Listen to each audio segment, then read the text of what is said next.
మనకు కావాల్సింది ఏంటంటే దేవుని ఆశీర్వాదం. దేవుని ఆశీర్వాదం ద్వారా ఐశ్వర్యాన్ని అనుభవించవచ్చు. దేవుని ఆశీర్వాదం ద్వారా ఒక వ్యక్తి ఐశ్వర్యవంతుడు కాగలడు. ఇది గుర్తుపెట్టుకోవాలి.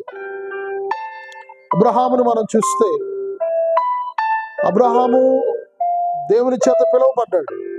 12వ అధ్యాయం ఆదికాండంలో పిలువబడినప్పుడు తనకేమి లేదు.